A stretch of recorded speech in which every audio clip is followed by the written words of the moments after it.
We'll start with the jewel box, which is one of our signature dishes. I was raised in a macrobiotic Buddhist household, so this is kind of like going back to my roots dish, but with a little more flair to it. So you have your black beans, your collard greens, your Japanese sweet potato, a little turmeric tofu, you got your fermented veg here, which is a cabbage fermented with a salted plum called umeboshi. Oh my god. A little avocado. There's a miso ginger dressing to tie it all together. And this is a pumpkin seed amaranth crunch with like some coconut oil and turmeric to give it some nice texture. Yes. This is like food pornography over here. Very nourishing. So this is a little ode to LA, my interpretation of a fish taco in the form of young Thai coconut meat, which we marinate and dredge and flash fry. It tastes just like a fish taco, honestly. So the coconut meat kind of mimics like a calamari type texture, but you don't taste any sweetness from the coconut, and you don't taste any like tough fishiness that you might from actual calamari. So a lot of people actually prefer it even if they're not vegan. My first time I had it, I'm like, oh my god. All right, and this beauty right here. Okay, so this is the carrot lox, and it's one of the things I miss most from New York is lox and bagels and cream cheese. So I basically recreated it in a plant-based form. You have a cashew cream cheese on the bottom. The carrots are salt roasted and smoked, and then thinly sliced. And then we have pickled shallots, everything spiced, capers, dill, and cilantro flowers on top. Beautiful. Can you squeeze some lime in there? Alright. Get all of it. All of it. So these are cilantro flowers. Yes. That makes me so happy. Yeah. That was amazing. Get this.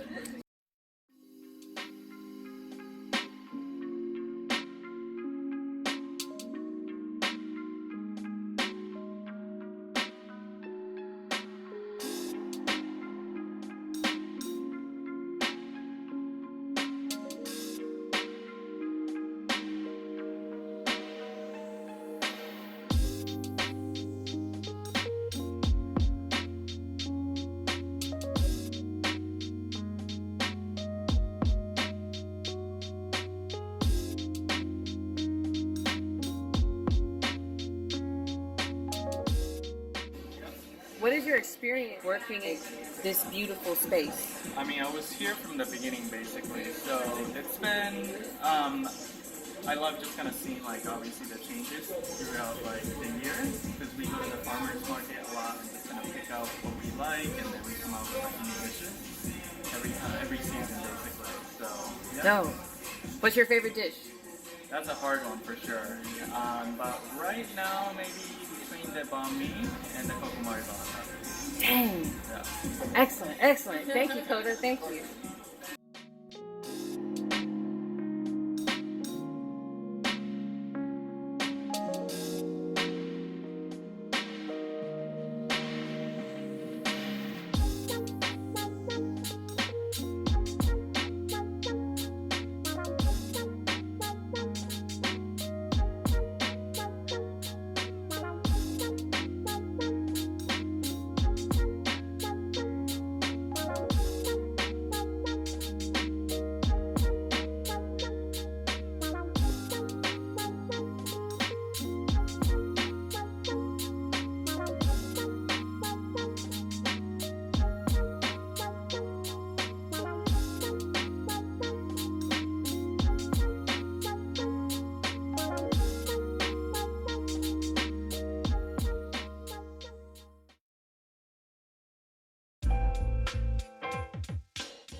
This is Gwenna Hunter with Third Eye Rise, and we are at the beautiful restaurant called Jewel. Yay! All right, if you can introduce yourselves. Hi, my name is Jasmine Shimoda, and I'm the chef owner, co-owner of Jewel. And I'm originally from Santa Barbara, California, but just moved back here from New York 3 years ago and opened Jewel almost 2 years ago. Hi, my name is Sharky. I'm the other half of Jasmine and co-owner of Jewel Restaurant here. I am originally from the Philippines, but moved here with Jasmine 3 years ago from New York.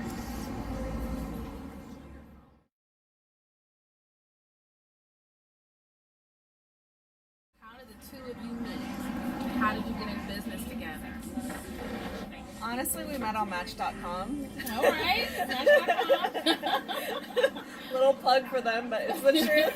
Everyone assumes we met in the restaurant industry because we've both been working in the restaurant industry in New York, which is actually a very small world.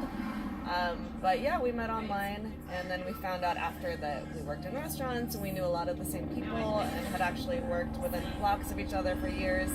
So it's kind of crazy that we met the way we did, but I think it was just like a timing thing. That's just how it was meant to unfold.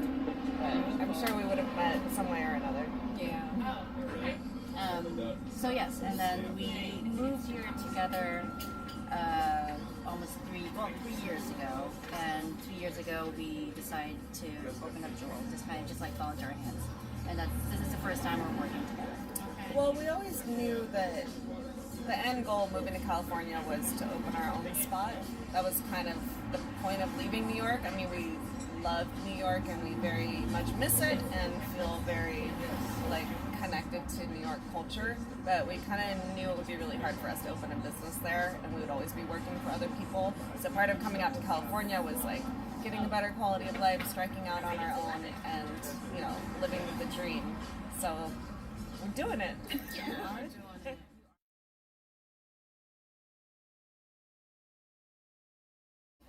That leads into what made you pick this. What community? Tell us about this particular community and what made you decide to have a restaurant here. Well, again, going back to like our New York roots, we felt like Silver Lake and just the East Side in general was a more like eclectic, kind of cultured area of LA, more diverse, which was really important for us because LA does tend to be this very sprawling metropolis with like amazing little pockets, but still very separate. And we're not used to that. We're used to like things being more integrated, and so that's what we really liked about this neighborhood and just a lot of the artistic vibes and like creative vibes and just general diversity that you see around here.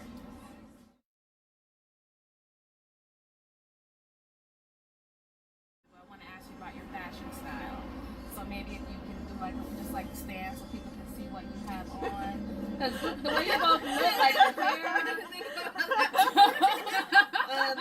So this is form meets function because the kitchen is very hot here. So you gotta, dress loose, dress comfortable, but I don't want to just like give up my style completely. So I always try to bring a little pattern, a nice pop of color. But yeah, keep it comfortable. And gotta keep the hair back. That's right. And one of our guests brought this to me from Japan.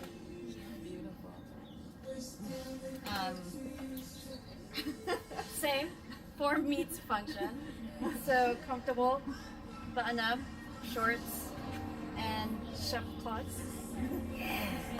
Support for the feet all the time. So Sharky used to wear 3-piece suits in New York. When I met her, she was still rocking 3-piece suits. And sometimes I miss that, Sharky. But I like the California style that she's found here.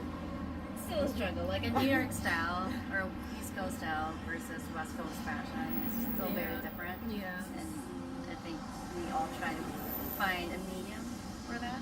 Yeah. Especially like adapting to your environment. Yeah, and in this Jewel environment where it's just like really, really casual, so it's trying to press down, but also trying to keep cool. Yeah.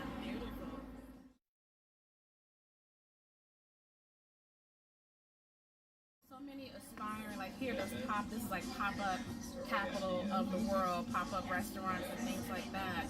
What type of training or background did you have before you got into this field? quite an extensive training and background between both of us.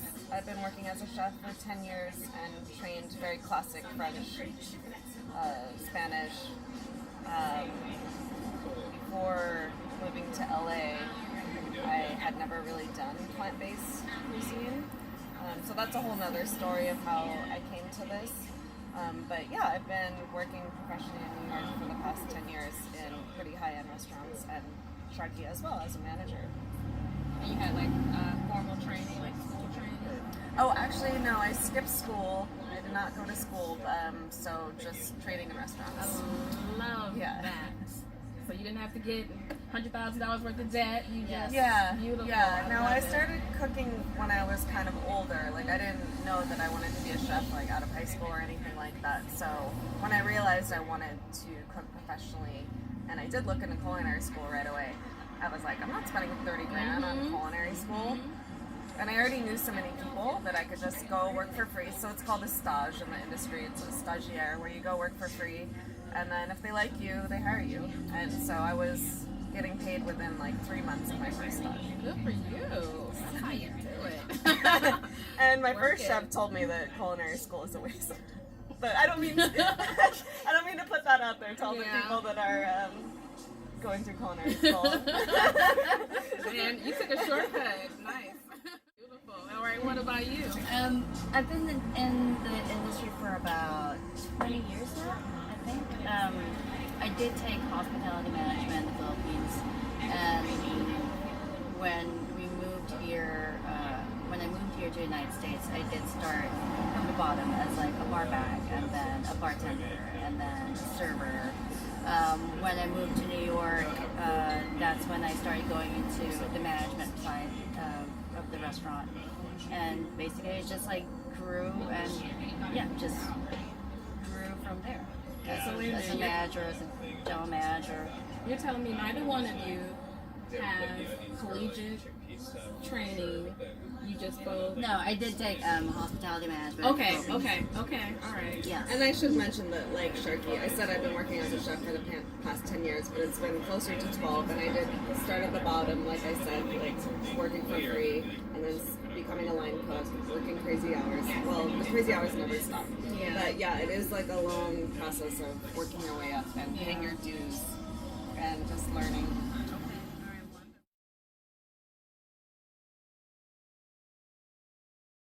What world topic is very important to you right now? The food system in general, I think that's where I'm playing out my role as a chef. There's so many that it's overwhelming, so that just is close to my heart in terms of how we're destroying the environment and our health and just the system in general by the choices that we make with food and how that's like institutionalized in a way that we don't even realize that we're doing it. So part of Opening Jewel is making this kind of like nourishing, beautiful food accessible to people. So it's not just for people that can afford to go shop at Erewhon and stuff like that. Basically anyone can come here and enjoy a meal that's cruelty-free and has a low carbon imprint, like at least once or twice a week. So even if that's the case, I think that's making a difference.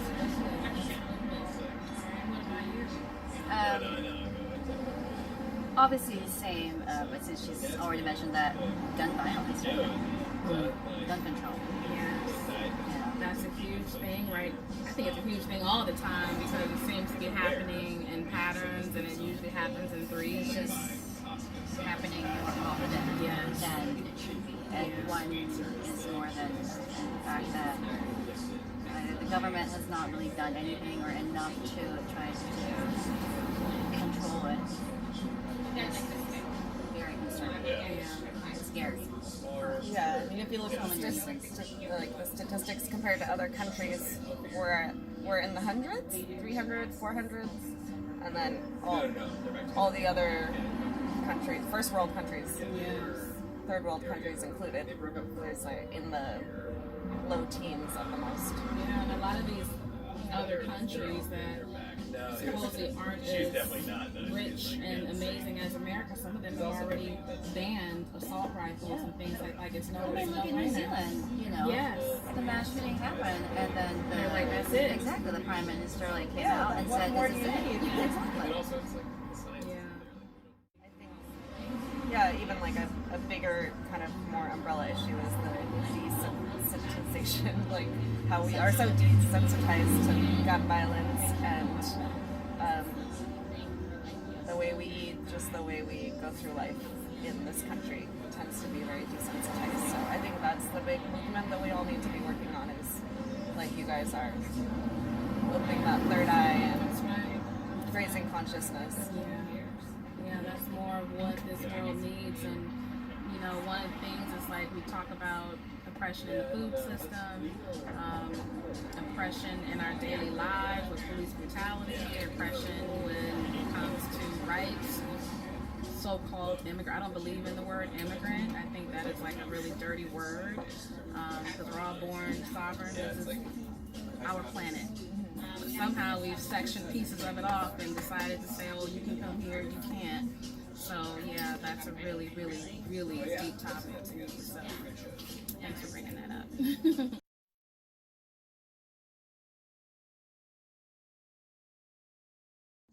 I wanted to go back to something you guys were talking to earlier because I feel like it's kind of the process that we're going through with Third Eye Rise. You commented on this idea of not wanting to work for anybody else. What are some tips? Because it's a very scary venture when you take on that mentality, but you guys have done it and you're doing a boss job at it, right? How can you, or what kind of tips can you give to people who are seeking, venturing out on their own, you know, freeing themselves from working for someone else and becoming your own boss? What are some things you could shed light on for that? I mean, I think no matter what, it's terrifying because you are sacrificing the comfort, the security, the benefits, all those things that you have when you're working for like a big company and whatnot. So I'm not gonna lie, it's hard. Right. It's hard. It's hard. We're still going through it. Yeah, we're proud of what we've built, but it's hard. Yeah. So you basically just have to keep reminding yourself, what's the alternative? Like, would I go work for someone else again? And I don't think either of us can even imagine it. I can't even imagine like having a boss again. Right. So we do want to carve out like a better path for ourselves and those that work for us.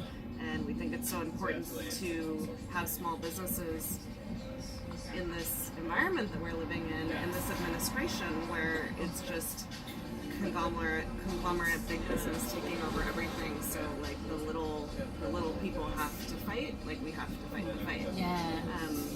But it is hard, but the reward is that we know that we don't have to answer to anyone else. You're doing something that you're passionate about. And just to answer your question, for me, it's about humbling. This experience of opening up your own business and working for yourself is very, very humbling. Yeah. Because we do everything. You know, it's not like we're just bossing people around. We do everything. So there's that as well as accepting help. Is a big thing. And again, that's all part of probably being humbled by this experience. But you just never know what comes off of asking for help, whether it's an advice or a door opening up. Another thing is just being open-minded. You know, to try something, try to think outside the box, see what works, see what doesn't work. Right. Because otherwise, if you don't try, then you're not gonna know. I appreciated that so much. Like I definitely resonated with both of your comments because when I come into this space, I'm so inspired by what you two like queens are doing. You know. Thank you. You're welcome.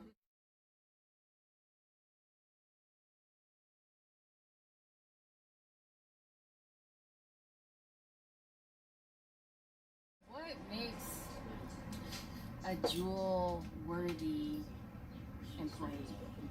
Because the space that's here is not your hustle and bustle, fast, fast, fast, Cheesecake Factory, like boom, boom, boom. The vibe, the energy here. So, but in a way it is.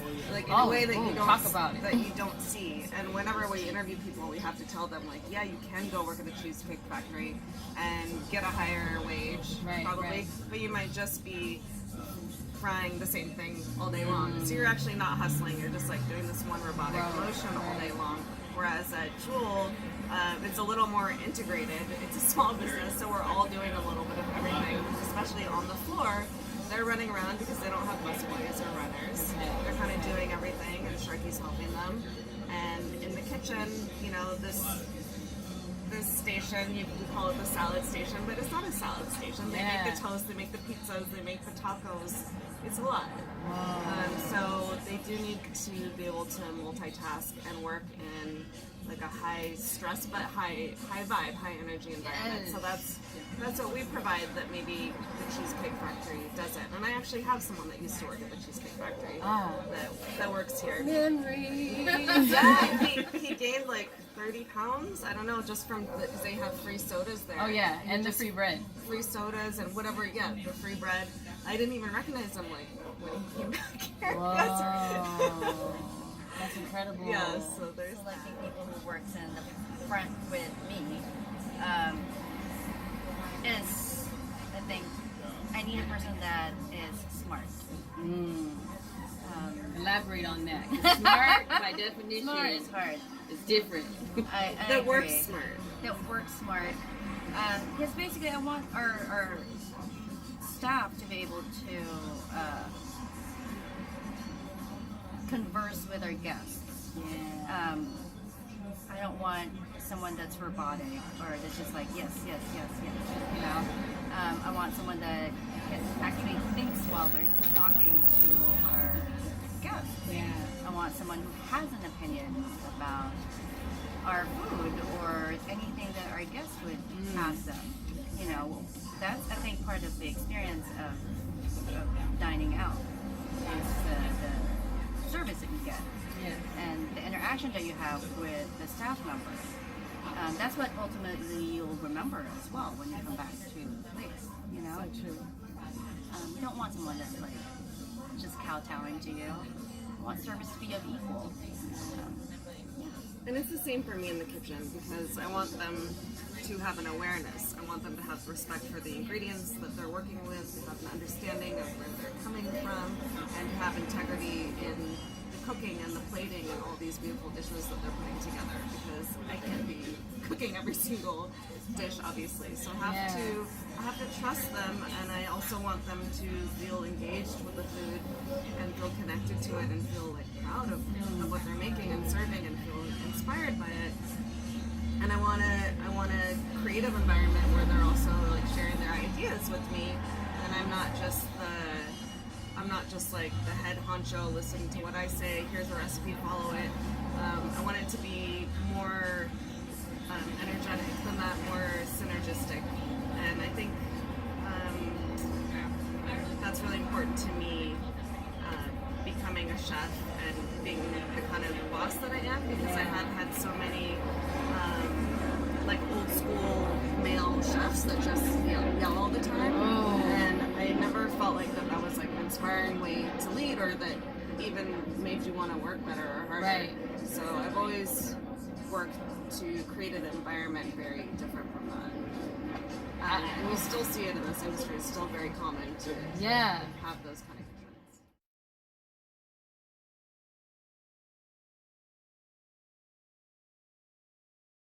That's one of the things I think that's happened, like with all this like social media as well as all this like technology that we're all working with right now, right?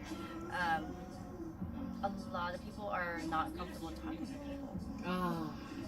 We had a guest, first time guest who came in and was suggesting to put footnotes on our menu, and I was On a menu? on our menu Like because she was explaining like, ingredients. there's a lot of things and that whatnot. they're not familiar with, and I'm like, well, that's what we're here for. Like Right. our menu requires a conversation.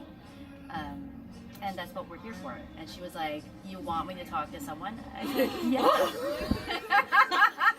Mind blowing. You know?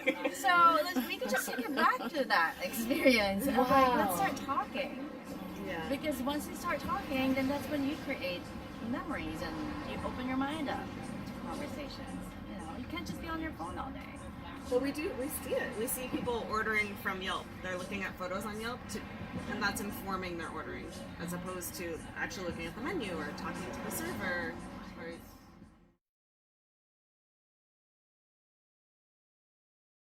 I don't know if anybody can hear this, but this is an excellent song. One of my favorite things that I've experienced being here is the music that plays while I'm eating. Can you talk about the jukebox? And can you talk about who picks the songs? Like, what, please, because it's a whole experience. The jukebox. The jukebox is there. We play via Spotify. So, but the music does come out of the jukebox. I wish it works as a jukebox, however, because of age and whatnot, it's not working. But it's an amazing. It is an amazing speaker. The aesthetics of it are on point. It just takes you back. Yeah. Music, I do most of the music in terms of I play the vibe that I like, the songs I like, or the artists I like. What's important to me about the music here at Jewel is the vibe it creates. Right. I think we've all been to places where I feel like there's a lot of places where like I feel the need to like whisper because it's quiet or the type of music that they're playing. And when I'm eating, I want it to have an energy. So I want the music to match the energy of the food and to create that whole experience as you're eating. It provides music is a tool to be able to do that. Anyway, so that's why music is important to me, and I do choose the music. If that answers your question. High five. Thank you. High five. Excellent.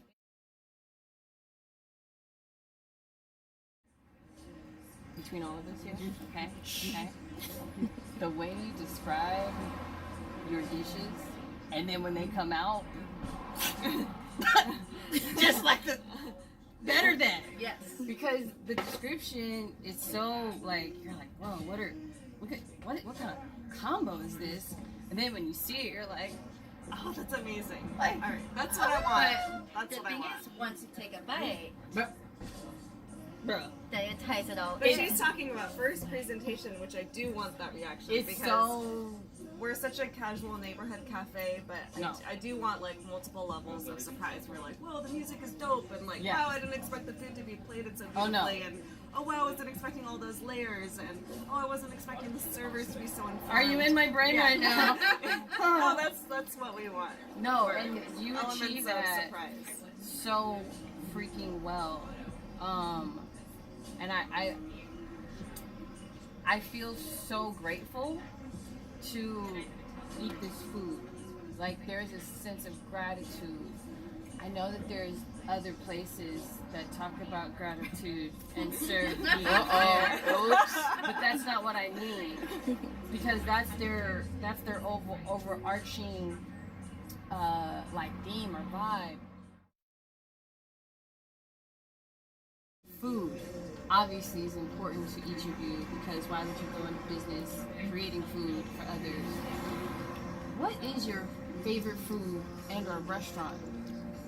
And it doesn't have to be limited here to SoCal, because New York has amazing food also. Well, I think for both of us, it's going to go back to our roots and how we were raised. So I talked a little bit about being raised macrobiotic, but the way I was raised was very plain, like no seasoning, like brown rice, steamed vegetables, like very, miso soup was like the most flavor I ever had on a daily basis. Wait, miso soup. Yeah, my parents were not big on cooking or really simple. But my grandfather, so I'm half Japanese, and my grandfather would take me out to Japanese food, and that's where I think I had my first flavor awakening. Like, what is this? Right. Like, umami everything. Exactly. So you do see that in my cooking, like a lot of umami. And whenever I do pop-ups or dinners, it's usually like kaiseki themed, which is a form of a Japanese tasting menu.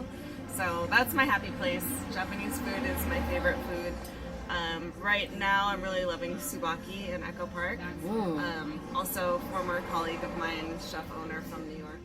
One of my all-time favorites is actually our forbidden fried rice here at the restaurant.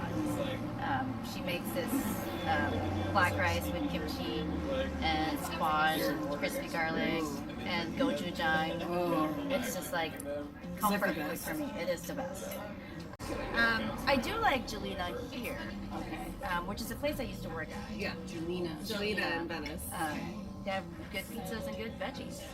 Yeah, they're 100% committed to sustainable market produce. Yeah, they buy everything from the market. They spend, I don't know, something $1 million a year at the farmer's market. And yeah, the food's incredible. And then they have a Japanese version of Jelena called Mountain. Yeah. We've been there once, but we really want to go back and try it. Mountain does, though, have the best vegan ramen that I've ever tried. Noted. Books. And I need personal music. Not just Jewel music, personal music. Okay, go. What do you mean by personal music? So, for example, Jewel, there's a vibe. I see you smiling at me, girl. There's a vibe, right? But what is it that you listen to? Is it the same? If it's the same, Similar. give me some artists. Pretty similar. But so, like some books, like some titles of books that you guys are really into, that you just like to share with people, and then artists that you just on repeat, always, even if it's somebody we already know, or maybe it's someone we don't know. So for books, I've always been a big Murakami fan.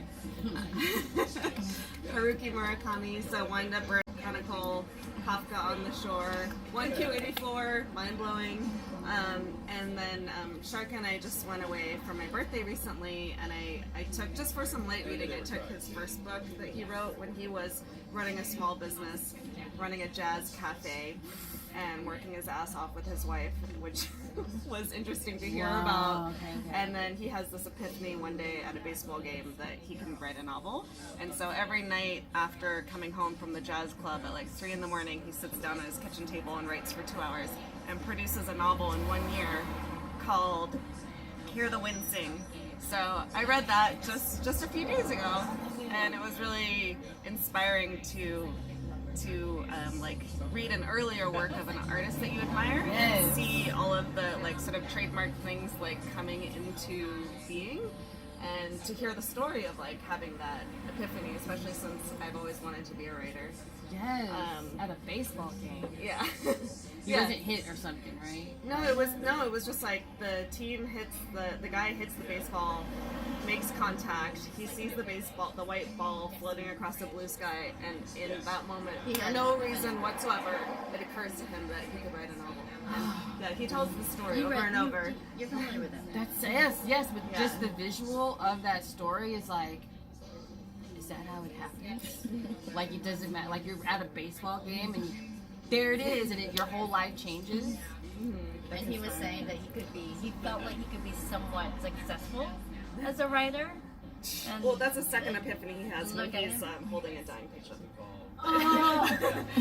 No, So holding dying animals, that's another level. Yeah, he rescues a pigeon and like takes it to the police station, and while it's like quivering in his hands, he has a second epiphany that he's actually going to win this book award that he forgot that he submitted his novel to, and that he was going to sell the cafe, become a full-time writer, and enjoy some success. Talk about so prophetic. epiphanies are strong. Don't hate on pigeons. Animals are a common theme in his novels. Surrealism, eroticism, and the mundane, like how he weaves it all together, going through portals. So I'm really actually talked about it, how in a lot of his books, just because Murakami is also one of my favorite writers, how in a lot of his books he's got strong female characters, such as 1384. Yeah, they're always challenging him. Yeah. They're not like the perfect female characters. Right. They're challenged or they're broken, you know, but they're strong. Super empowering. Yeah. High five. Hey, I wasn't expecting that. Like, boom, boom, boom, boom. Best books. Music-wise, I think for me, I like Frank Ocean, No Name, Anderson .Paak. What? Lizzo. Lizzo. Love Lizzo. There's this Filipino rapper that I really like named Ruby Ibarra. Ruby Ibarra. Check out her album. I'm excited. Yeah. I'm So so those excited. feel like the music we'll play. But other than that, like Beyonce is amazing. Queen Bey. Shout out Bay. Who else do we play? I know I heard some Tribe called Quest bumping that one time. It's Yeah, 90s hip hop classic. never gets old. But even so, like Fela Kuti is also like just Oh. a classic. Oh yeah, Fela that Kuti dance we used to parties like, at home. yeah, That's a Fela thing. Kuti dance parties. I love that a Fela track, you could start it, be like, 25 minutes and he's still going! Yeah, exactly. It's like it's the same track. But I you've know. gone like so Yeah, many levels. It's really amazing. Yeah. So Yeah. high five. Yeah. So Thank you, guys. those are some music. Thanks, you guys. We appreciate you so much. Thanks for having us on your first episode. Thanks, you guys. Thanks for having us. We love you. Thanks for spreading the love. Beautiful.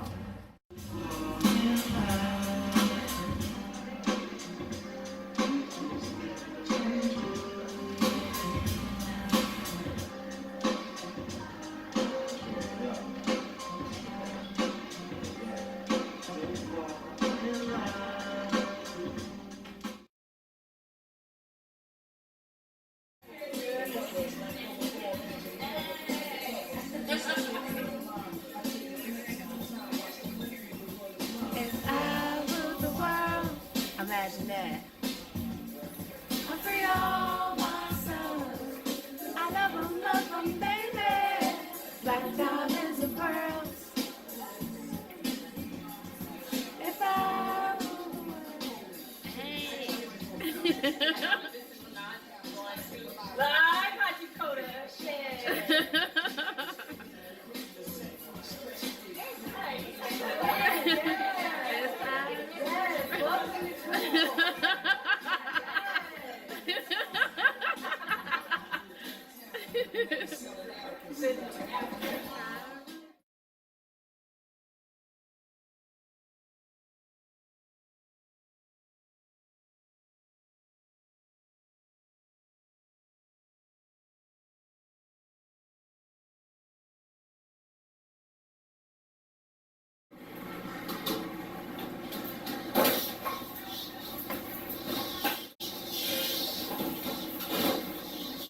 So I'm making the fried rice, the fermented fried rice that Sharky's so fond of. Mushrooms first to get some color on them.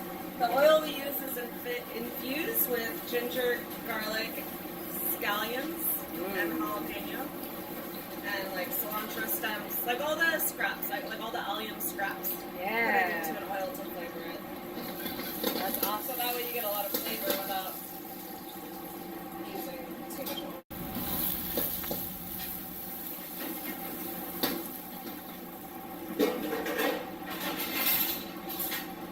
Throw some scallions in so they just sizzle a bit.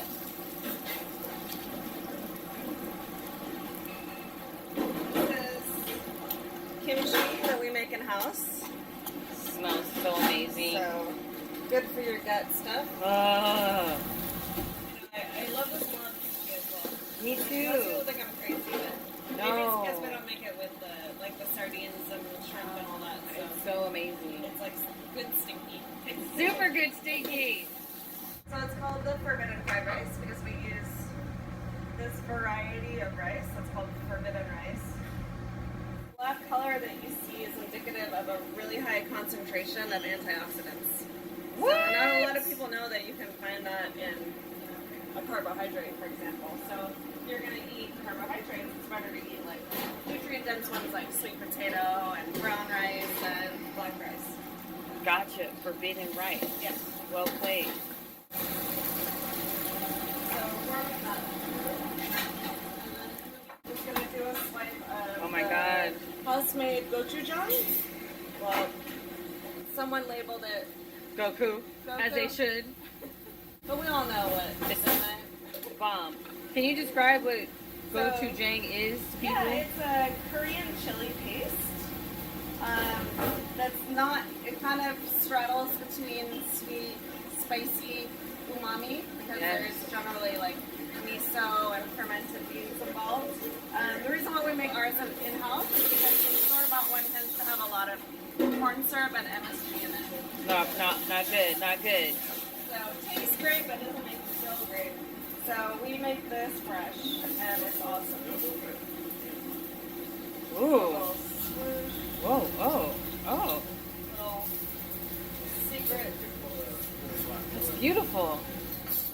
Fresh kale. Oh, the colors. Seasonings.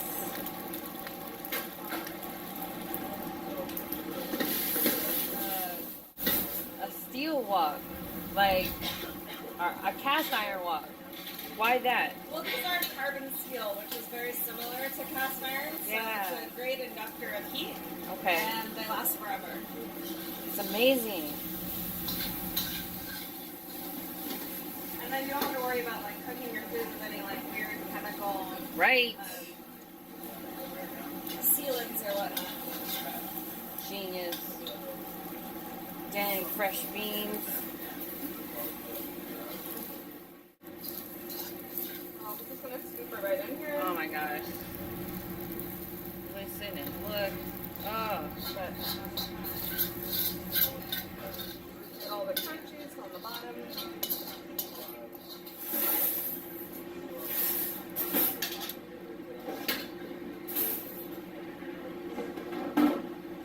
So to finish it off, as we often do, we put something crispy texture. So this is crispy garlic. Wow. Shrinky's favorite thing. Some nice scallions. And that's the forbidden fried rice. Oh man. That you oh my god. How do you not just eat so much all day?